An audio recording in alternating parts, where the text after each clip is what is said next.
Hello, कैसे हो प्यारे साथियों। स्वागत है आपका आपके यूट्यूब चैनल ड्रीम ऑफिसर में। दोस्तों, जैसा कि आप सभी को पता है, आपकी यूपी में फिर से आपकी वैकेंसी आ गई है, जिसमें आपकी कांस्टेबल की वैकेंसी है और आपकी एसआई की वैकेंसी है। कांस्टेबल की वैकेंसी जो है आपकी पीएससी में आई है, आपकी बॉर्डरमैन में और आपकी महिला बटालियन में भी आपकी आई हुई है। ठीक है, तो अब इन वैकेंसी में कैसे आपको तैयारी करनी है, क्या इसमें प्रोसेस होता है, क्या इसमें आपकी क्वालिफ़िकेशन होती है, तो ये सारी चीज़ें मैं आप इस वीडियो के माध्यम से सारी जानकारी दे रहा हूँ। और इसके लिए एक अलग से मैं वीडियो बना दूंगा, वो भी आप देख लीजिएगा। ठीक है, तो चलिए पहले जितनी भी आपकी कांस्टेबल की वैकेंसी है उनके बारे में बात करते हैं। जो आपकी कांस्टेबल की वैकेंसी है उसमें मेन आपकी जो क्वालिफ़िकेशन होती है, अगर आपने 12th पास किया है तो आप इसका फॉर्म अप्लाई कर सकते हैं। ठीक है, 12th पास इसमें आप होना चाहिए, चाहे आपकी पीएससी हो या आपकी कांस्टेबल की हो, सिविल की, या आपकी अदर आपकी जेल वार्डर मैन या फायरमैन, कोई भी आपकी वैकेंसी हो, आप 12th पास आप होने चाहिए। ठीक, फिर मेन बात आपकी आती है सिलेबस की। सिलेबस क्या है?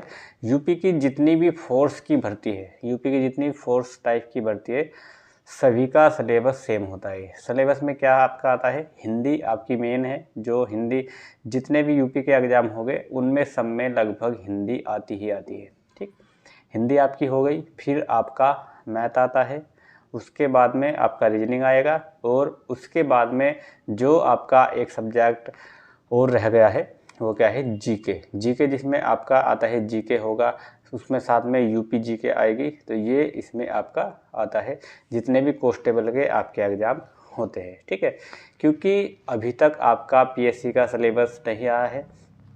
पीएससी की जब पहले भर्ती आती थी वो सिविल में से ही एक बैच अलग कर दिया जाता था, उसमें आपकी अलग से भर्ती ले ली जाती थी। मगर अब क्या है, अब इस बार अलग से आपकी ये भर्ती आई है, इसीलिए इस बार जो आपकी भर्ती है उसका सिलेबस भी वही रहेगा। इसमें ये नहीं कि हाँ आप तब तैयारी करोगे जब इसका ऑफिशियल नोटिस आ जाएगा, और इसमें जब आप सिलेबस देखोगे।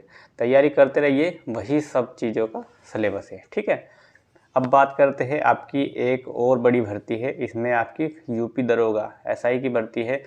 इसमें आपके 4543 पद आपके फ़िलहाल जो दिए गए हैं वो आ रहे हैं, मगर ये पद जो है आपके बढ़कर आएंगे, इनमें बढ़ोतरी हो जाएगी। क्योंकि मान लीजिए अप्रैल के लास्ट में या नेक्स्ट उससे मंथ आपकी भर्ती अगर आती है, तो इसमें तब तक हर महीने जितने रिटायरमेंट होते हैं उतने ही सारी भर्ती इसमें आपकी जुड़कर आएगी। तो ये लगभग 5000 प्लस आपकी भर्ती हो जाएगी। और इसमें आपका क्या क्वालिफ़िकेशन रहता है? इसमें अगर आपने ग्रेजुएशन किया है तो ग्रेजुएशन वाले स्टूडेंट इस फॉर्म को डाल सकते हैं। साथ ही साथ इसमें भी आपका सिलेबस वही रहता है। कांस्टेबल में और एसआई में क्या फ़र्क है? जब इनका एग्ज़ाम आप देख लीजिए क्या फ़र्क होता है। सिलेबस वही रहता है। कांस्टेबल में आपके 150 क्वेश्चन आएंगे, और कांस्टेबल में आपका जो है निगेटिव मार्किंग होती है। मगर एसआई में आपके 160 क्वेश्चन आएंगे, मगर इसमें आपकी निगेटिव मार्किंग नहीं होती है। मगर इसमें एक टर्म कंडीशन होती है। इसमें आपको जितने भी सब्जेक्ट हो गए सभी सब्जेक्ट में आपको क्वालिफाई करना होता है। मान लीजिए अगर मैथ है, math, reasoning, GK, UP GK जिसमें आपकी मूल विधि भी आती है, तो इसमें आपके 40-40 क्वेश्चन आएंगे हर सब्जेक्ट के। उनमें से आपको 33% आपको क्वेश्चन सही करने हैं। लगभग 13-14 क्वेश्चन आपको सही करने हैं हर सब्जेक्ट में।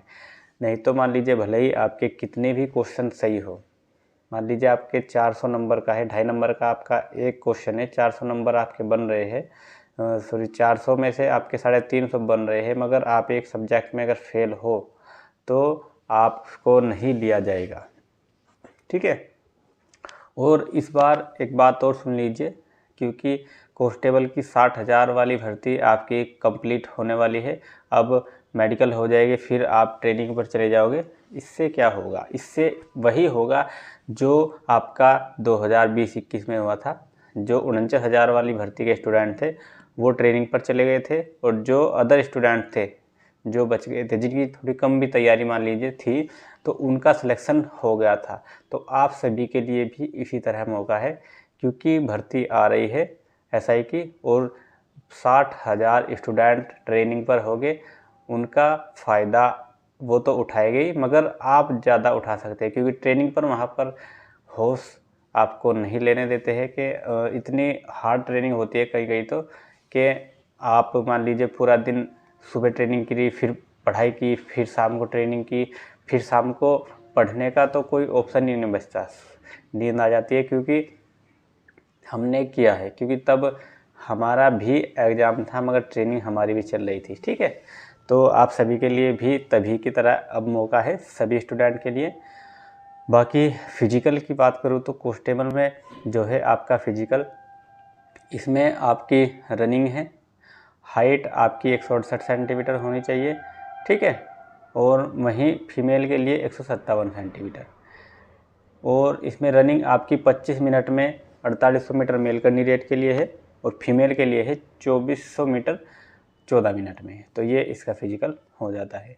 वही फ़िज़िकल सेम हाइट वही आपका दरोगा के लिए है, मगर उसमें क्या छूट मिल जाती है, उसमें आप सभी के लिए छूट है कि उसमें 25 मिनट की जगह 28 मिनट कर दिया गया है टाइम, और वहीं फीमेल कैंडिडेट के लिए 14 मिनट की जगह 16 मिनट टाइम कर दिया गया है। इसके लिए अगर आप के लिए मैं अलग अलग, जैसे दरोगा हो गई, PSC हो गई, अलग अलग के लिए एक टोटल फुल डिटेल वीडियो में बना दूंगा, जो आप देख लीजिएगा, जिससे आपको और चीज़ें अच्छे से समझ आ जाएगी। ठीक है, तो फिलहाल तो यही था, जितनी भर्ती आ रही है उनके बारे में आप सभी को शॉर्ट जानकारी दे दी जाए। इसके बाद अलग अलग भर्ती के लिए मैं आपके लिए वीडियो डाल दूँगा। तो यही आप सभी के लिए जानकारी थी। आई होप आपको जानकारी पसंद आई होगी। अगर आपको जानकारी अच्छी लग रही है तो चैनल के साथ में नए स्टूडेंट तो ज़्यादा से ज़्यादा जुड़े ही, क्योंकि उनके लिए ज़्यादा ही महत्वपूर्ण होगा। क्योंकि सारी वीडियो का जब आपको प्रोसेस पता चल जाएगा एग्ज़ाम का, तो आपके लिए बहुत ही सिंपल हो जाएगा एग्ज़ाम लेना। ठीक है, तो यही जानकारी थी। फिर मिलते हैं ऐसी जानकारी के साथ में।